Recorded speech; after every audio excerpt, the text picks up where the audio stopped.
இதையே புஷி ஆனந்தோ ஆமாமா எங்ககிட்ட சொன்னாங்க, நான் தலைவர்கிட்ட சொன்னேன், ஆனா தலைவர் அதை காதுலயே வாங்கிக்கல அப்படிங்கிற ஒரு கருத்துக்களை முன்வைத்தால் புஷி ஆனந்தே விஜயை சிக்க வைப்பார்.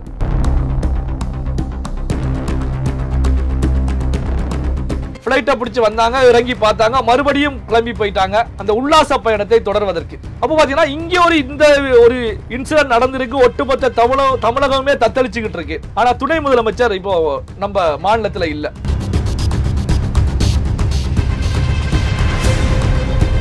என்ன பொறுத்த வரைக்கும் பாத்தீங்கன்னா இன்று இரவுக்குள் அந்த மும்மூர்த்திகள் புஷி ஆனந்த், சிடிஆர் நிர்மல்குமார், ஆதவ் அர்ஜுனா 3 பேரையும் கைது பண்ணிடுவாங்க. ஒரு 12 மணிக்குள்ளார 3 பேர் கைது உறுதி.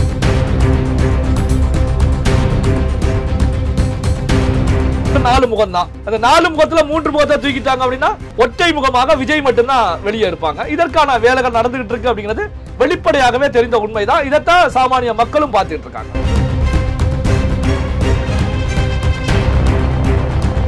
டீம் நாம ஒரு 8 பேர் கொண்ட ஒரு நாடாளுமன்ற உறுப்பினர்கள், மக்களுக்கு சேவை செய்யக்கூடிய 8 பேர் கொண்ட நாடாளுமன்ற உறுப்பினர்கள். சோ இந்த விஷயத்தை நாம சாதாரணமா விட போறது கிடையாது. நாடாளுமன்றத்துல இந்த 2 பேர் மீதும் உரிமை மீறல் தீர்மானத்தை நாங்க கொண்டு வர போறோம்.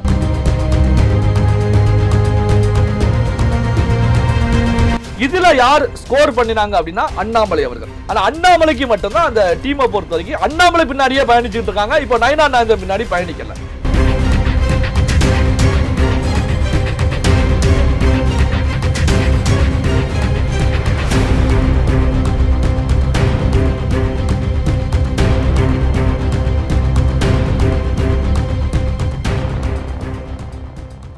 ரியல் ஒன் நேயர்களுக்கு வணக்கம். இன்று நம்மளுடைய நேர்காணலுக்கு பத்திரிகையாளர் திரு நெல்லை சிவா அவர்கள் இணைஞ்சிருக்காங்க. சார் வணக்கம். வணக்கம் தமிழ். டெல்லியிலிருந்து 8 பேர் கொண்ட எம்பி குழு ஹேமமாலினி தலைமையில் நேற்று கரூரை ஆய்வு செஞ்சுருக்காங்க. அந்த ஆய்வின் போது பல விஷயங்கள் தென்பட்டது. அதாவது கத்தியுடன் நிறைய பேர் கூட்டத்திற்குள்ள நுழைஞ்சாங்க. கொடுத்த வாட்டர் பாட்டில், செந்தில் பாலாஜி பேரவை கொடுத்த அந்த வாட்டர் பாட்டிலில் ஏதோ கலந்துருக்காங்க. அதனால கூட மயக்கம் ஏற்பட்டதாகவும் சில தகவல் கிடைச்சிருக்கு. அதன் பின்பு வந்திருக்கக்கூடிய அங்கே 8 பேர் எம்பிக்களுக்கு மக்கள் சொன்னதுலேருந்து டிரான்ஸ்லேட் பண்ணி சொன்னது தமிழக முன்னாள் பாஜக தலைவர் அண்ணாமலை அவர்கள் டிரான்ஸ்லேட் பண்ணி சொல்லியிருக்காங்க. ஓவராலாக அந்த எம்பி குழு ஆய்வு செய்து போனதன் பிறகு கொடுத்த செய்தியாளர் சந்திப்பில் சொன்ன ஒரு விஷயம் விபத்தல்ல, வேற ஒரு சம்பவம் நடந்திருக்கு. அதனால தான் இது விபத்தாய் மாற்றப்பட்டிருக்கு. அவசரமாக போஸ்ட்மார்ட்டம் பண்ணதை பற்றியும் நிறையா சொல்லியிருந்தாங்க. ஓவராலா சொல்லும்போது என்னதான் அவங்க சொல்ல வர்றாங்க அப்படிங்கறத நீங்க நினைக்கிறீங்க? அதாவது அந்த 8 பேர் கொண்ட குழு ஹேமமாலினியோட டீமை பொறுத்த வரைக்கும் அங்க பாத்தீங்கன்னா இறந்து போனவர்கள், பாதிக்கப்பட்டவர்கள் எல்லாமே சந்திச்சிருக்காங்க. அந்த பகுதியில் இருக்கக்கூடிய மக்களையும் எல்லாரையுமே சந்திச்சு பேசியிருக்காங்க. இதுல கவனிக்கப்பட வேண்டிய முக்கியமான விஷயம் என்ன அப்படின்னா, தமிழக பாஜக தலைவர் அண்ணன் நயினார் நாகேந்திரன் அவர்கள் கூட இருந்தாங்க. முன்னாள் தலைவர் அண்ணாமலை அவர்கள் கூட இருந்தாங்க. இதுல பாத்தீங்க அப்படின்னா நயினார் நாகேந்திரன் அவர்களை பொறுத்த வரைக்கும் அந்த ஹேமமாலினி டீம்ல வந்தவர்கள், அதை தாண்டி பாஜக நிர்வாகிகள் நிறைய பேர் இருந்தாங்க. அந்த நிர்வாகிகளில் ஒருவராகத்தான் அங்க நயினார் நாகேந்திரன் அவர்கள் இருந்துகிட்டு இருந்தாங்க. காரணம் என்ன அப்படின்னா, அங்க நடந்த சம்பவங்கள், நடந்த விஷயங்களை வந்த டீமுக்கு தெளிவாக எடுத்து சொல்ல வேண்டிய கடமையும் பொறுப்பும் ஒரு கட்சியுடைய தலைவருக்கு இருக்கு.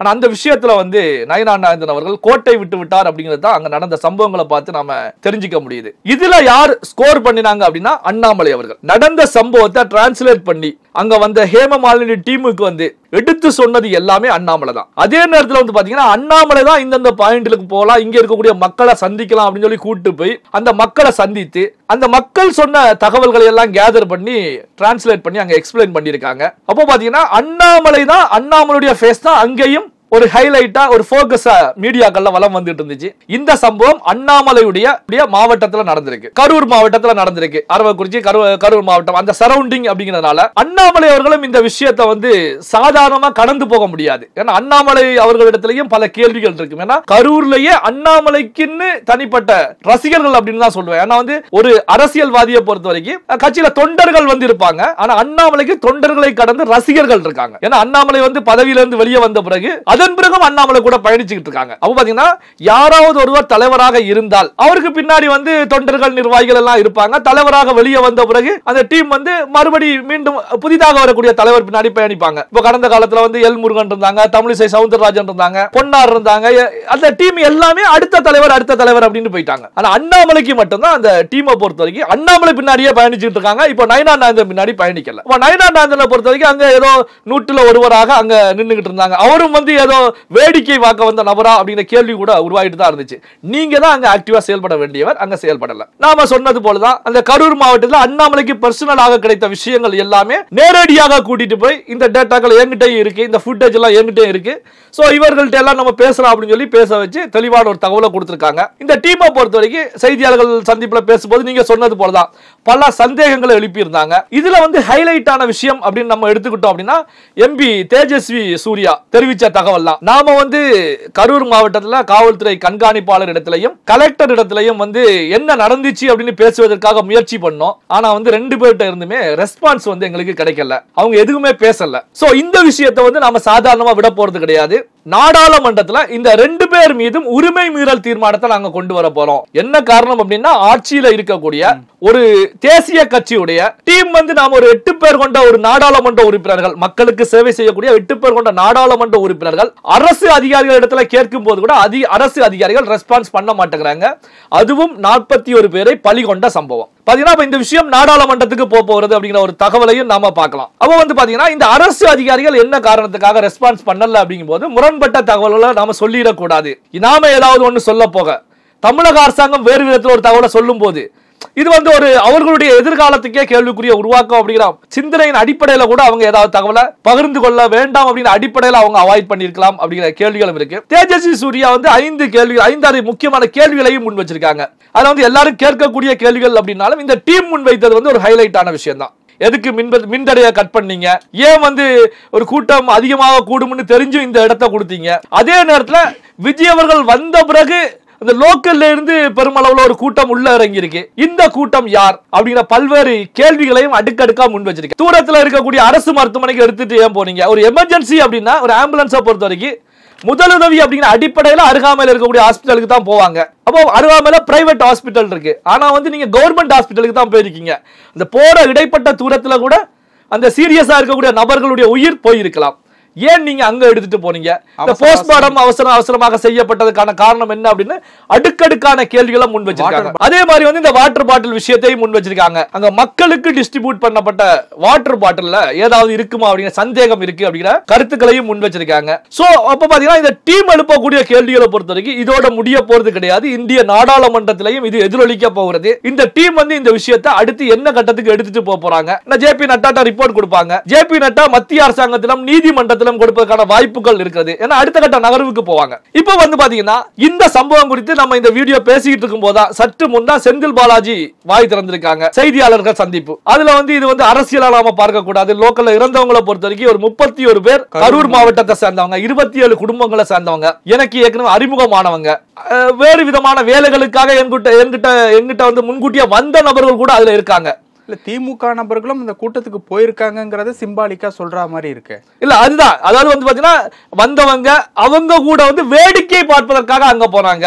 அது பாத்தீங்கன்னா நீங்க சொன்னது போலதான் திமுக சார்புடையவர்கள், செந்தில் பாலாஜிக்கு வேண்டியவர்கள், செந்தில் பாலாஜி மூலம் பலன் அடைந்தவர்கள் கூட வந்து பாத்தீங்கன்னா வேடிக்கை பார்க்கறதுக்காக அங்க போறாங்க அப்படிங்கிற கருத்துக்களை முன்வைக்கிறாங்க. ஏற்கனவே ஒரு டீம் உள்ள இறங்கி இருக்காங்க அப்படிங்கிற தகவல்களை முன்வைக்கும் போதா இப்ப செந்தில் பாலாஜி அவர்கள் தனக்கு வேண்டியவர்கள் அல்லது தன்னிடம் பலன் அடைந்தவர்கள் உள்ள வந்திருக்காங்க அப்படிங்கும் போது இதுலயும் பலவிதமான கேள்விகள் எழுந்துகிட்டு தான் இருக்கு. செந்தில் பாலாஜி வந்து கொடுத்திருக்காங்க. இப்போ தமிழக அரசாங்கத்தை பொறுத்த வரைக்கும் அதிரடியான செயல்பாடுகள்ல தனிப்படை கைது என்ன பொறுத்த வரைக்கும் பாத்தீங்கன்னா இன்று இரவுக்குள் அந்த மும்மூர்த்திகள் புஷி ஆனந்த், சிடிஆர் நிர்மல்குமார், ஆதவ் அர்ஜுனா 3 பேரையும் கைது பண்ணிடுவாங்க. ஒரு 12 மணிக்குள்ளார 3 பேர் கைது உறுதி. புஷி ஆனந்த் எங்கேயும் தப்பிச்சு செல்ல முடியாது. செந்தில் பாலாஜி போல அப்ஸ்காண்டா இருப்பதற்கான ஒரு வலிமையோ திறமையோ இல்லாதவரா இருக்கிறதுனால அவர் வந்து அப்ஸ்காண்ட் ஆக முடியாது, சீக்கிரத்தில் தூக்கிடுவாங்க. ஆதவ் அர்ஜுனாவையும் இப்ப வீட்டுக்கு போலீசார் போயிருக்காங்க, கரூர் போலீசார் போயிருக்காங்க. சோ அங்க நீங்க தாவேக்காவுடைய ஐடி விங்ஸ் என்னெல்லாம் ஷூட் பண்ணி வச்சுக்கிறீங்க, என்ன ஃபுட்டேஜ் எல்லாம் உங்கள்கிட்ட இருக்கு கொடுங்க அப்படின்னு சொல்லி கேட்க போறதாக செய்திகள் போய்கிட்டு இருக்கு. ஆனா வந்து அங்க விசாரணை நடந்துகிட்டு இருக்கு அப்படிங்கிற ஒரு தகவலும் சோர்ஸ் மூலமா கிடைச்சிருக்கு. இந்த விசாரணை ஆதவ் அர்ஜுனாவுடைய கைதாக மாறலாம், கைது செய்யப்பட்டு கொண்டு செல்வதற்கான வாய்ப்புகள் இருக்கு.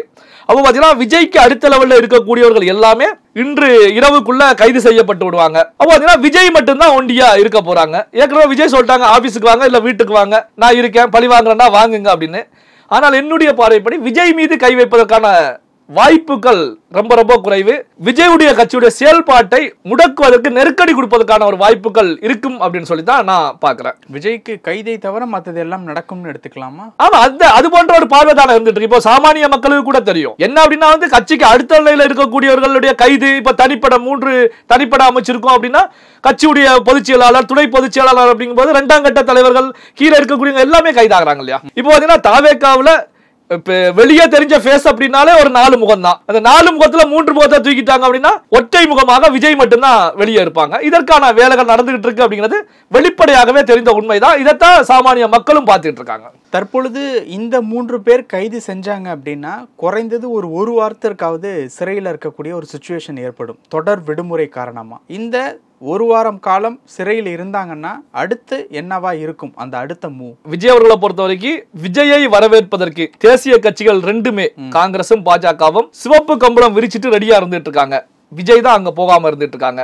தமிழ்நாட்டிலையும் வந்து பாத்தீங்கன்னா எதிரில் இருக்கக்கூடிய திமுகவை வீழ்த்த வேண்டும் அப்படிங்கிற நிலையில இருக்கக்கூடிய அதிமுக போன்ற கட்சிகளும் தயார் நிலையில சிவப்பு கம்பள வரவேற்பு கொடுப்பதற்கு தயார் நிலையில தான் இருக்காங்க. விஜய் வந்து எங்கேயுமே செல்லாம இருந்துட்டு இருக்காங்க. விஜயை பொறுத்த வரைக்கும் அதான் சொன்னேன், நீங்க அரசியல் செய்யணும், சோ இந்த தலைவர்களை சந்திக்கணும், மரியாதை நிமித்தமா சந்திச்சா கூட இங்க எதிரிகள் கொஞ்சம் பயப்படுவாங்க. அத விஜய் செய்யல. விஜய் வந்து இப்படியே மௌனமாக இருந்தால் தாவேகா கட்சியை பொறுத்த வரைக்கும் கட்சியில் இருக்கக்கூடிய நிர்வாகிகள் எல்லாமே முடக்கப்பட்டுருவாங்க, நிர்வாகிகள் நம்பிக்கை இழந்துருவாங்க. ரசிகர்கள் விஜய்க்காக இருப்பாங்க, சோசியல் மீடியாவில் ஆக்டிவா இருப்பாங்க. ஆனா இங்க பதவிகள்ல தாவேகா கட்சி பதவிகள்ல இருக்கக்கூடியவர்கள் தோண்டு போய் விடுவாங்க. விஜயை நம்பி யாரும் எதிர்காலத்துல வருவதற்கு தயக்கம் காட்டுவாங்க. ஏன்னா பாத்தீங்கன்னா இப்படி 3 தனிப்படைகள் தேடும் போது கூட விஜய் அவர்கள் ஸ்டேட்மெண்ட் கொடுக்கல, ஒரு பத்திரிகையாளர் சந்திப்பை நடத்தல, எந்த ஒரு தகவலையுமே சொல்லல. நீங்க அப்போ வந்து பாத்தீங்கன்னா இது தாவேகாவை பொறுத்த வரைக்கும் ஒரு பின்னடைவு அப்படின்னு சொல்லி தான் நாம பார்க்க முடியும். இதுல ஒரு முக்கியமான விஷயம் என்ன அப்படின்னா இப்படியான ஒரு சம்பவம் நடக்கிறது, அதாவது கரூர்ல நடந்த துயர சம்பவம் ஒட்டுமொத்த தமிழகத்தை மட்டுமல்ல இந்தியாவையே உலுக்கி எடுத்துக்கிட்டு இருக்கு. தேசிய கட்சிகள்ல இருந்து காங்கிரஸ்ல இருந்து கேசி வேணுகோபால் அவர்கள் கூட வந்து இது ஒரு துயரமான சம்பவம் அப்படிங்கிறத பதிவு பண்ணிட்டு போறாங்க. ஆனா துணை முதலமைச்சர் உதயநிதி ஸ்டாலின் அவர்கள் இந்த இன்சிடென்ட் நடந்த உடனே பிளைட்டை பிடிச்சு வந்தாங்க, இறங்கி பார்த்தாங்க, மறுபடியும் கிளம்பி போயிட்டாங்க அந்த உல்லாச பயணத்தை தொடர்வதற்கு. அப்போ பாத்தீங்கன்னா இங்க இந்த ஒரு இன்சிடென்ட் நடந்திருக்கு, ஒட்டுமொத்த தமிழகமே தத்தளிச்சுக்கிட்டு இருக்கு. அரசியலே வந்து அடுத்து என்ன நடக்க போறது அப்படிங்கிற ஒரு எதிர்பார்ப்பு பெரிய அளவுல இருந்துட்டு இருக்கு. ஆனா துணை முதலமைச்சர் இப்போ நம்ம மாநிலத்துல இல்ல. இது வந்து ஒரு எதிர்க்கட்சி ஆட்சியில் இருந்தால் திமுக எந்த நிலைமைக்கு பேசியிருப்பாங்க, எந்த நிலைமைக்கு எடுத்து சென்றிருப்பாங்க அப்படிங்கிறது கடந்த கால வரலாறுகளை நம்ம புரட்டி பார்த்தாலே நமக்கு தெளிவா தெரியும். இப்போ இந்த விஷயத்தை பொறுத்த வரைக்கும் பாத்தீங்கன்னா தாவேக்கால இருக்கக்கூடிய புஷி ஆனந்தா இருக்கட்டும், சிடிஆர் நிர்மல்குமாரா இருக்கட்டும், இவர்கள் கைது செய்யப்பட்டா இப்ப நடக்கக்கூடிய சம்பவங்களை பார்க்கும்போது விஜய் அவர்களுடைய சைலண்டான ஒரு ஹவுஸ் அரெஸ்ட், அதாவது ஹவுஸ் அரெஸ்ட்னா யாருமே அரெஸ்ட் பண்ணி அவரை வைக்கல, அவருக்கு அவராகவே ஒரு ஹவுஸ் அரெஸ்ட் உருவாக்கிட்டு அந்த வீட்டுக்குள்ள இருக்காங்க. அந்த நேற்று மட்டும்தான் காலையில இந்த வீட்டுல இருந்து அந்த வீட்டுக்கு போயிட்டு மறுபடியும் இந்த வீட்டுக்கு வந்துட்டாங்க. சோ அந்த 2 வீடு தான், அதை விட்டு வெளியில வரல. இதுவும் வந்து ஒரு சிறை வாழ்க்கை அப்படின்னு நாம எடுத்துக்கலாம். தனக்குத்தானே தண்டனை கொடுத்து கொண்டிருக்கிறாரா விஜய்? இங்க இவ்வளவு உயிர்ப்பலி ஏற்பட்டுருச்சு, நம்மளால ஏத்துக்க முடியாது, நமக்கு நாம ஒரு பனிஷ்மெண்ட்டை கொடுத்துக்கலாம் அப்படிங்கிற நிலையில இருக்கிறாரா அப்படிங்கிற ஒரு கேள்வி உருவாகிட்டு இருக்கு. இப்ப இந்த பக்கம் பாத்தீங்கன்னா கட்சியுடைய பொதுச் செயலாளர் புஷி ஆனந்த பொறுத்த வரைக்கும் நடுங்கி போய் ஒரு குளிர்ல தான் இருந்துட்டு இருப்பாரு. ஏற்கனவே அவர் வந்து ஒரு பயந்த சுபாவம் கொண்டவர், அரசியல்லையுமே பெரிய அளவுல ஒரு அனுபவம், சிறை சென்ற வரலாறு எல்லாமே அவருக்கு கிடையாது. அப்போ பாத்தீங்கன்னா ஒரு நடுக்கத்துல இருந்துட்டு இருக்காங்க. இப்போ அவருக்கு பெயில் கிடைப்பதும் காலதாமதம் ஆகிட்டு இருக்கு. இப்போ ஏற்காடு சென்றிருக்கக்கூடிய காவல்துறையினர் தனிப்படை புஷி ஆனந்த அரெஸ்ட் பண்ணிட்டாங்க அப்படின்னா பின்னணியில வந்து ஏதாவது மிரட்டல்கள் அல்லது அவரை வந்து பாத்தீங்கன்னா அவரை மிரட்டக்கூடிய ஒரு நிலை ஏற்பட்டால் புஷி ஆனந்த் வந்து அடுத்த நிமிஷமே வந்து நான் வந்து விஜய்க்கு எதிராக திரும்பிடுறேன், சோ என்ன விட்டுருங்க அப்படின்னு சொன்னாலும் ஆச்சரியப்படுறதுக்கு இல்ல. காரணம் என்ன அப்படின்னா புஷி ஆனந்தே இப்ப ஷாக்ல தான் இருக்காரு. என்னடா நம்ம விஜயை எதிர்பார்த்துட்டு இருந்தோம், விஜயும் சைலண்ட் மோட்ல உள்ள இருக்காங்க. ஏன்னா விஜய் வந்து தொடர்பு கொள்வதற்கு புஷி ஆனந்த் கையிலையும் மொபைல் கிடையாது. கட்சி தலைமையும் பிரஸ் மீட் மூலமாக எந்த ஒரு தகவல்களையும் மீடியாவில் சோசியல் மீடியாவில் ஷேர் பண்ண மாட்டேங்கிறாங்க. அப்போ அடுத்து என்ன செய்யறது? இப்ப தாவேகாவுடைய லீகல் டீமை பொறுத்த வரைக்கும் லீகல் டீம் வந்து பெரிய ஸ்ட்ராங்கான ஒரு டீம், இறங்கி அடிக்கக்கூடிய ஒரு டீம், நாம் தமிழர் அளவுக்கு ஒரு ஸ்ட்ராங்கான டீம் அப்படின்னு கிடையாது. லீகல் டீம் முயற்சிகளை தான் பண்ணிட்டு இருக்காங்க. ஒரு லிமிட் தாண்டி லீகல் டீமால செயல்பட முடியல. தலைமை போல்டா இருந்தா தான் கீழே மற்ற டீம்கள் எல்லாமே செயல்படுவாங்க. அப்ப புஷி ஆனந்த் வந்து ஆமாங்க நம்ம ஏற்கனவே சொன்னோம், தலைவர் தான் கேட்கல, காவல்துறை சொன்னதை ஏற்கனவே அந்த ஸ்பாட்ல கூட்டம் அதிகமாகும் போதே ஏற்கனவே காவல்துறை டிஜிபி சொல்லியிருக்காங்க, சிடிஆர் நிர்மல்குமார் புஷி ஆனந்த் இடத்துல நாம சொன்னோம் கூட்டம் அதிகமாக கொடுத்து அசம்பாவிதம் ஏற்படலாம் அப்படின்னு தகவலை சொன்னோம், ஆனா அவங்க அதை பொருட்படுத்தல அப்படின்னு சொல்லி தெரிவிச்சிருக்காங்க. இதையே புஷி ஆனந்தும் ஆமா எங்ககிட்ட சொன்னாங்க, நான் தலைவர்கிட்ட சொன்னேன், ஆனா தலைவர் அதை காதலியா வாங்கிக்கல அப்படிங்கிற ஒரு கருத்துக்களை முன்வைத்தால் புஷி ஆனந்தே விஜயை சிக்க வைப்பார் அப்படின்னு சொல்லி எடுத்துக்கலாம். இது சொல்வதற்கான வாய்ப்புகள் இருக்கு. விஜயும் போல்டா கிடையாது, புஷி ஆனந்த் நடுக்கத்துல இருக்காங்க. சோ இது போன்ற ஒரு கருத்துக்களை முன் வச்சாங்க அப்படின்னா விஜயுடைய எதிர்காலம், தாவேகாவுடைய எதிர்காலத்திற்கு புஷி ஆனந்தே கொல்லி வைத்து விட்டார் அப்படின்னு கூட நாம எடுக்க முடியும். பல விஷயங்கள் பேசியிருக்கோம். நன்றி. நன்றி.